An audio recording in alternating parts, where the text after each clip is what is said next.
अस्सलाम वालेकुम बच्चों, कैसे हो आप लोग? ठीक हो बच्चों? आप लोगों के साथ जो मैं टॉपिक शेयर करने लगा हूँ वो है हमारी 10th क्लास का चैप्टर नंबर 10 और ये मेरा लेक्चर नंबर है 5 जिसका नाम है केमिकल प्रॉपर्टीज ऑफ बेसिस, या आप इसको ऐसे भी कह सकते हो केमिकल रिएक्शंस ऑफ बेसिस। याद रखना, ये बेस वो वाली बेस नहीं है जो बेबी को पसंद है, ये हमारी केमिस्ट्री की बेस है। तो चलते हैं केमिकल प्रॉपर्टीज ऑफ बेसिस को देखते हैं। बच्चों, आपकी बुक में 3 प्रॉपर्टीज बताई हुई हैं। मैं आपके साथ वो 3 प्रॉपर्टीज शेयर करने लगा हूं कि बेसिस की केमिकल प्रॉपर्टीज कौन सी हैं। तो नंबर 1 है बच्चों, रिएक्शन विद एसिड। कि जो बेस होती हैं वो एसिड के साथ रिएक्ट कर लेती हैं। चले हम एसिड के साथ रिएक्ट करते हैं और देखते हैं क्या बनाती हैं। हम कोई सा एसिड ले लेते हैं। ये देखें, ये है मेरे पास एक एसिड HCl और बेस है मेरे पास NaOH। अगर मैं इन दोनों को रिएक्ट करवाऊं बच्चों तो मेरे पास क्या बनता है, ये देखो, ये सोडियम और Cl मिलकर क्या बना देते हैं, NaCl, प्लस ये H और OH मिलकर क्या बना देते हैं, वाटर। इसका मतलब क्या हुआ कि जब भी कोई बेस किसी एसिड के साथ रिएक्ट करती है तो क्या बनाती है, साल्ट और वाटर। बच्चों, ये एक क्या बना हुआ है, साल्ट, जिसे हम क्या बोलते हैं, सोडियम क्लोराइड, और ये क्या है जी, वाटर। ये चेक कर लेते हैं क्या ये बात ठीक है। मैं कोई और बेस ले लेता हूं और कोई एसिड और ले लेता हूं। बच्चे, मैं एसिड लेने लगा हूं जी H2SO4 प्लस बेस हम चेंज कर लेते हैं, हम KOH ले लेते हैं। इन दोनों को रिएक्ट करवाता हूं बच्चों मैं, तो मेरे पास एक साल्ट बनता है जी K2। ये पोटाशियम और सल्फेट मिलके क्या बना देते हैं, potassium sulphate, K2SO4 plus water. बच्चों, बैलेंस करते हैं, क्या बात ठीक है। ये देखो, यहाँ पोटाशियम कितने हैं, 1, इधर मैंने कितने लगाए हुए हैं, 2। इट्स मीन के यहाँ क्या आएगा, 2। पोटाशियम बैलेंस हो गए।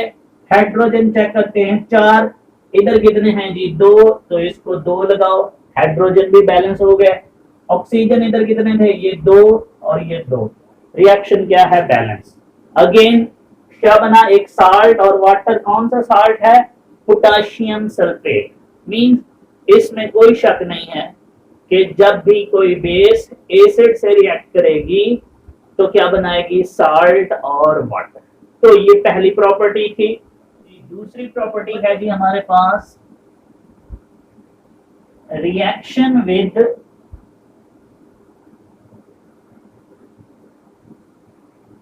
अमोनियम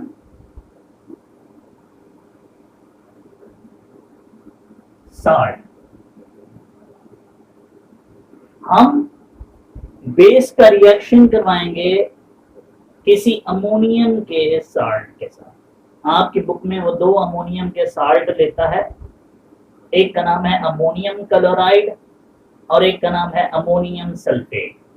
तो चलें जी, सबसे पहले हम रिएक्शन करते हैं अमोनियम क्लोराइड के साथ, NH4Cl।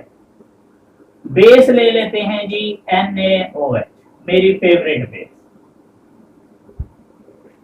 बच्चों देखो गौर से, सबसे पहला काम क्या होता है कि ये सोडियम और ये Cl मिलके क्या बना देंगे, NaCl, प्लस यहां से एक हाइड्रोजन और ये OH मिलके क्या बना देंगे, H2O, प्लस बच्चों यहां से देखो Cl भी चला गया, एक H भी चला गया, तो बाकी क्या बच गया, NH3, अमोनिया गैस। तो बच्चों याद रखो, जब भी कभी कोई बेस किसी अमोनियम साल्ट से रिएक्ट करती है तो तीन चीजें बनाती है, एक साल्ट, एक वाटर और एक अमोनिया गैस। आपसे एमसीक्यू भी पूछता है कि when a base react with ammonium salt, which one of the following gas is released? Option 1 H2, option 2 CO2, option 3 O2 और ऑप्शन 4 होता है अमोनिया गैस। तो याद रखना कौन सी गैस होती है, अमोनिया गैस। चलें जी, मैंने ये ले लिया है जी, एक रिएक्शन किया है। अब मैं एक और इसको साबित करने के लिए, क्या ये मेरी बात ठीक है कि जब भी अमोनियम साल्ट के साथ आप बेस का रिएक्शन करवाते हो ये चीजें बनती हैं। तो हम एक और साल्ट लेते हैं अमोनियम का, आपकी बुक में भी लेता है अमोनियम सल्फेट। बच्चों ये अमोनियम सल्फेट का फार्मूला होता है, आप लोग जानते हो ना कि इस चीज की जो वैलेंसी होती है, आप 9th क्लास में पढ़ चुके हो, how to write a chemical formula. जो इसकी वैलेंसी होती है वो इसके नीचे आती है, जो इसकी वैलेंसी होती है वो इसके नीचे आती है। सल्फेट की -2 होती है तो इसका 2 इसके नीचे आ गया, इसका क्या होता है +1, 1 इसके नीचे हम नहीं लिखते क्योंकि हमें पता है कुछ ना हो तो क्या होता है 1 होता है। तो चलें जी, मैं बेस भी चेंज कर देता हूं कि OH पोटाशियम हाइड्रोक्साइड मैंने बेस ले लिया। बच्चों गौर से देखो क्या बनने वाला है, सबसे पहले ये पोटाशियम और सल्फेट मिलके क्या बना देंगे K2SO4, एक साल्ट बन गया। ये यहां से हाइड्रोजन और ये OH मिलके क्या बना देंगे H2O प्लस, यहां क्या बच जाएगा अमोनिया NH3 गैस। बच्चों रिएक्शन बैलेंस नहीं है, लिहाजा इसको हम बैलेंस कर लेते हैं। सबसे पहले तो जरा गौर से देखो, यहाँ पोटाशियम 2 है, उधर पोटाशियम 1 है, तो इसको 2 लगाओ, पोटाशियम बैलेंस हो गए।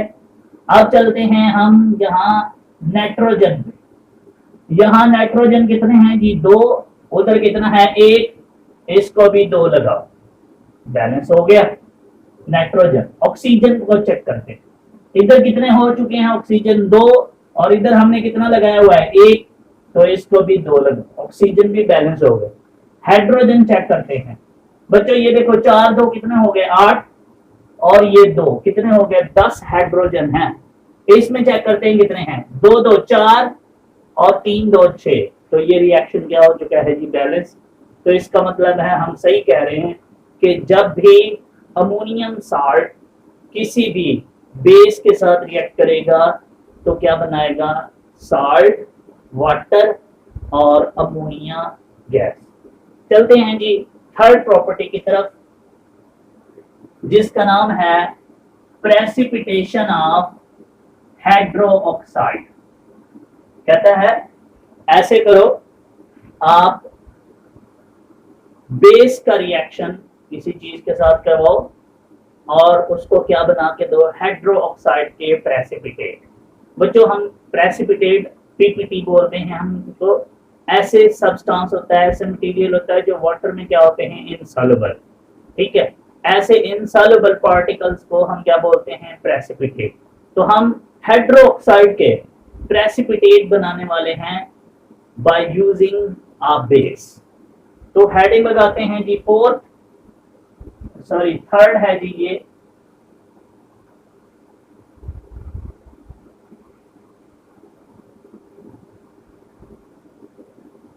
Precipitation of hydroxide.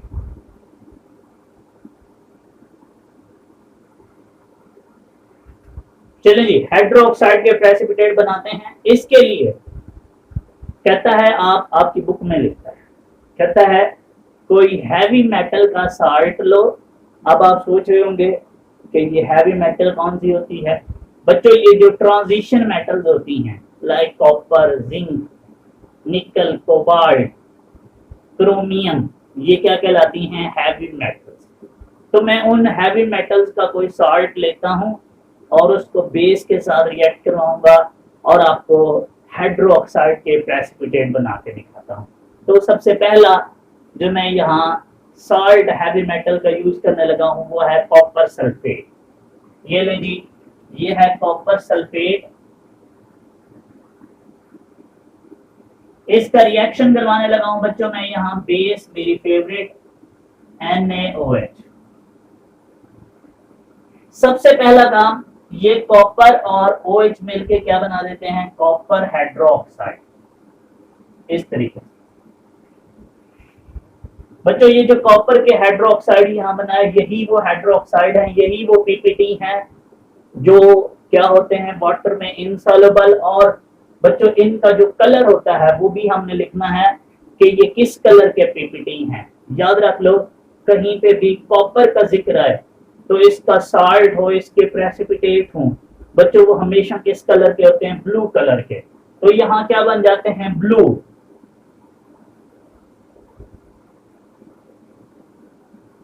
पीपीटी जो है वो इस कॉपर हाइड्रोक्साइड के बन गए। प्लस साथ में बच्चों हमारे पास एक क्या बन जाता है? Salt, sodium. ये सोडियम और सल्फेट मिलकर क्या बना देते हैं? Sodium sulphate. रिएक्शन बैलेंस नहीं है क्योंकि हाइड्रोक्साइड इधर कितने हैं? 2, उधर हाइड्रोक्साइड 1 लिखा हुआ है तो उसको 2 लगाओ। हाइड्रोक्साइड बैलेंस हो गए, सोडियम 2, इधर भी 2, और रिएक्शन क्या हो गया है? बैलेंस। तो इस तरीके से हमने किसकी फॉर्मेशन कर दी है? प्रेसिपिटेशन ऑफ हाइड्रोक्साइड की फॉर्मेशन की है with the help of when we react the heavy metal salt with the base. जब हमने एक बेस के साथ हैवी मेटल का साल्ट रिएक्ट करवाया तो बच्चों हमारे पास क्या बना? एक हाइड्रोक्साइड के प्रेसिपिटेट, साथ में क्या बना? एक साल्ट। चलते हैं जी सेकंड। आपकी बुक में तो उसमें वावा लिखे हुए हैं, मैं आपके साथ 2 शेयर करने लगा हूं, आपको 2 एटलीस्ट आने चाहिए। और सेकंड है, मैं यहाँ एक और हैवी मेटल का साल्ट लेने लगा हूं जिसका नाम है जिंक क्लोराइड, ZnCl2। मैंने एक और हैवी मेटल का साल्ट लिया है और इसका रिएक्शन मैं अपनी फेवरेट बेस के साथ करवाने लगा हूं, NaOH। बच्चों गौर से देखो, अगेन सबसे पहले तो जो आपने हाइड्रोक्साइड बनाने हैं वो बनाओ। Zn और OH मिलके क्या बना देंगे? Zinc hydroxide. प्लस बच्चों ये जो जिंक हाइड्रोक्साइड बना है इनका कलर याद रखना, ये व्हाइट पीपीटी होती है,